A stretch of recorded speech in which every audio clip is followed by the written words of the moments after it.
Digər sualımız Adil müəllim, müasir dövrdə günahlar çoxaldı. Əvvəllər günahlar az idi. İnsanlar az günaha düşürdü. Amma müasir dövrdə baxırıq ki, günahların demək olar ki, sayı yoxdur. Məsələn, mənəvi dəyərlərin zəifləməsi, texnologiyanın inkişaf etməsi, sonra dünyapərəstlik, ailə problemləri və Allah Azza və Cəlləyə itaətsizlik. Müasir dövrdə rastlaşdığımız əksər günahlardan biri mənəvi dəyərlərin zəifləməsidir. Xüsusən biz sosial şəbəkələrdə görürük ki, valideyn və övlad münasibətləri həddindən artıq, qohumluq əlaqələri həddindən artıq zəifləyib. Bu mənəvi dəyərlərin zəifləməsi, insanda belə deyək də, sanki biraz vicdansızlıq yaradır. Qəlbi daşlaşır, valideynlərinə rəhm etmir, qohumlarına rəhm etmir və beləcə insan qəlbi daşlaşır, çobudlaşır və bu səbəbə görə də Allah Azza və Cəllənin qəzəbinə insan duçar ola bilər. İstəyərdim ki, övlad, valideyn münasibətlərindən danışasınız və ailə, belə deyək, ailədə necə olmaq lazımdır, bu haqda məlumat verəsiniz. Ümumiyyətlə, qəlb sərtləşməsi ən böyük insan üçün, insana üz verən bəlalardan biri sayılır. Allah Teala Quranda Yahudilər haqqında deyir ki, "Thumma qasat qulubukum min ba'di zalik." Və bundan sonra sizin qəlbləriniz sərtləşdi. "Fəhiyə kəl-hicarati əv əşəddu qasva." O qəlblər necə oldu? Daşlar kimi, daşlardan daha sərt. "Və innə minəl hicarati ləmə yətəfəccəru minhul ənhar." Deməli, elə daşlar vardır ki, o daşların içərisindən çaylar fışqırır. Və innə minhə ləmə yəşşəqqəqu fəyəxruc minhul mə. Və elə daşlar da vardır ki, yarılır, içindən su çıxır. Və innə minhə ləmə yəhbitu min xəşyətilləh. Və elə daşlar da vardır ki, Allah qorxusundan yerə düşür. Alimlər gətirir ki, Allah Teala demədi, dəmir kimi oldu. Daşa bənzətdi. Çünki dəmir oda qoyulanda dəmir əriyir. Amma daş isə ərimir. Hətta deyir ki, onların qəlbləri daşdan da daha sərt oldu. Daşlar var, içindən çay fışqırır, su axır və Allahın qorxusundan yerə düşür. Ona görə gəlir ki, alimlər buyurur, o dağdan düşən daşlar, elə bilməyin ki, elə belə düşür. O dağdan düşən daşlar Allah qorxusundan düşür. Amma görürük, qəlb necə sərtləşirsə, artıq heç nə təsir eləmir. Hansı ki, Qur'an dağlara nazil edilsəydi, dağlar parça-parça olardı. "Ləv ənzəlnə hədəl Qur'anə alə cəbəlin lərayitəhu xaşiən mutasaddiən min xəşyətilləh."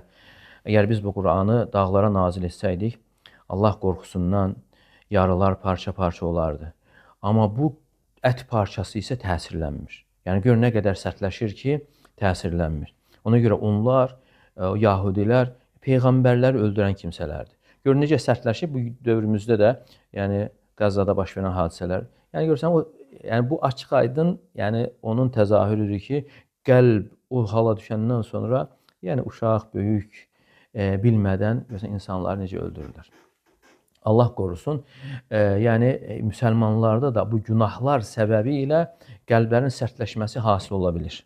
Və ona görə də insan qəlbinin sərtləşməsindən həzər etməlidir, çəkinməlidir. Çünki Allah Teala buyurur ki, "Fəvailun lil-qasiyyati qulubuhum min zikrillah. Əfəmən şərəhallahu sadrahu lil-islam fəhuve alə nurin min Rabbi." O kimsə ki, Allah Teala onun köksünü İslam'a açıb, o Rəbbi tərəfindən bir nur üzərindədir. "Fəvailun lil-qasiyyati qulubuhum min zikrillah." Vay o kəslərin halına ki, qəlbləri Allahın zikrinə qarşı sərtdir. Allah Teala o sərt qəlbliləri hədələyir. Və həmçinin digər ayələrdə də bundan çəkindirir. "Fətale aleyhimul əmədu fəqasət qulubuhum." Onlarla peyğəmbərləri arasında məsafə, vaxt uzandı, qəlbləri sərtləşdi.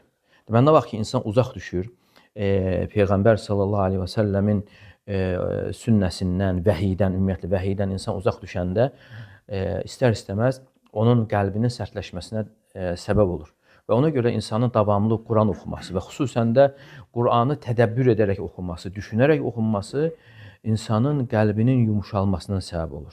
olsa, hər gün az da olsa insan oxuyur və oxuduqca bütün bu baş verənlər, dünyadır, dünyanın mahiyyətini anlayır və bilir ki, əsl həyat oradır. Və insan uzaq düşdükcə, görürsən gün ərzində insan səhər oxuyur, sonra başı qarışır, müəyyən qəflət yaranır. Amma sonra yenə oxuduqca yenə o qəflətin müəyyən qədər aradan qalxmasına səbəb olur. Amma görün insan əgər heç oxumazsa, qəflət çoxalır, nəticədə qəlbin xəstələnməsinə və sonra da sərtləşməsinə gətirib çıxardır. Ona görə elə müamilənin də insanın valideynləri ilə, ailəsi ilə, evladları ilə gözəl davranmasının da elə başlıca səbəbi elə qəlb məsələsidir, qəlbdir. Çünki Peyğəmbərimiz sallallahu əleyhi və səlləm buyurur: "İnnə fil cəsədi mudğa." Bədəndə ət parçası vardır. İzə salahat, salahal cəsədu kullu. Əgər o sağlam olarsa bütün bədən sağlam olar. İzə fəsədət, fəsədəl cəsədu kullu. O korlanarsa bütün bədən korlanar. Ələ və hiyəl qalb və bilin ki, o da qəlb. Deməli, insanın qəlbi sağlam olanda danışığı sağlam olur və həmçinin rəftarı sağlam olur. Ona görə alimlər də buyurur ki, hətta evdə insan ailəsi ilə davranarkən, yəni söz-söhbət baş verirsə evdə, yəni hər ikisinə müraciət olunur ki, baxın qəlblərinizə, qaydın qəlblərinizə və görəcəksiniz ki, yəni o söz-söhbətdən əvvəl, o dava-dalaşdan əvvəl birinci dəyişən qəlb olub. Yəni mümkün deyil ki, insan ər-arvad bir-birlərinə qarşı niyyət yaxşı olsun və sonra dili ilə onu təhqir eləsin. Deməli, birinci qəlbdə nifrət yaranır, sonra dil artıq o qəlbdə olanı, ona görə deyək, dil elə bir ki, qəlbin çömkəsidir. Dil hardan götürür? Qəlbdən götürür, qəlbdə olanı götürür. O qəlbdə yaranandan sonra insan dilində ortaya çıxır və həmçinin onun davranışında ortaya çıxır. Ona görə ən başlıca davranarkən insan, yəni öz ailəsi ilə, evladları ilə və həmçinin valideynləri ilə ən birinci, yəni qəlbini islah edərsə o insan mübarək bir insan olur. Və ona görə Allah Teala Quranda buyurur: "Və qada rabbuka alla ta'budu illa iyyah." Rəbbin buyurdu ki, yalnız ona ibadət edin və bil valideyni ihsan. Valideynlər yaxşılıq edin. Yəni Allah Teala valideynlərin haqqını öz haqqı ilə yanaşı gətirir. İmmə yablughanna indakal kibara ahaduhuma aw kilahuma fala taqul lahumā uffin və la tanharhumā və qul lahumā qawlan karīmā. Onlardan biri və yaxud da ikisi sənin yanında düşkünlük çağına, qocalıq çağına çatarsa, onlara uf belə demə və onları azarlama, yəni acılama və onlara xoş söz de. وَخْفِضْ لَهُمَا جَنَاحَ الذُّلِّ مِنَ الرَّحْمَةِ وَخْفِضْ لَهُمَا جَنَاحَ الذُّلِّ مِنَ الرَّحْمَةِ Və sən onların üzərinə rəhmət qanadlarını zəlilliklə aç. وَقُلْ رَبِّ ارْحَمْهُمَا كَمَا رَبَّيَانِي صَغِيرًا Və de ki, ey Rəbbim, onlara rəhm et, necə ki, onlar məni balacalıqda tərbiyə ediblər. Yəni, baxın, burada mənalar var. Yəni, Allah Teala buyurur ki, وَخْفِضْ لَهُمَا جَنَاحَ الذُّلِّ مِنَ الرَّحْمَةِ Yəni, zəlillik, qanadlar deyildiyi zaman burada insanın əzaları nəzərdə tutulur. Yəni, insan davranarkən valideyni ilə yəni, təvazökar şəkildə olmalıdır. Etdiyi yaxşılıqlar, yəni təkəbbürlü halda olmamalı. Məsələn, insan var, imkanı var, yəni valideynlərin istədiyi, istəmədiyi hər bir şeyi alıb gətirir. Amma qəlbində nə var? Qəlbində təkəbbürlük var. Yəni onun bir faydası yoxdur. Yəni Allah Teala nə buyurur? Buyurur ki: "Vəxfid lehumə cənahəz-zulli minər-rəhmə." Sən rəhmət qanadlarını zəlilliklə aç. Yəni sən etdiyin bu yaxşılıqları təvazökar şəkildə et.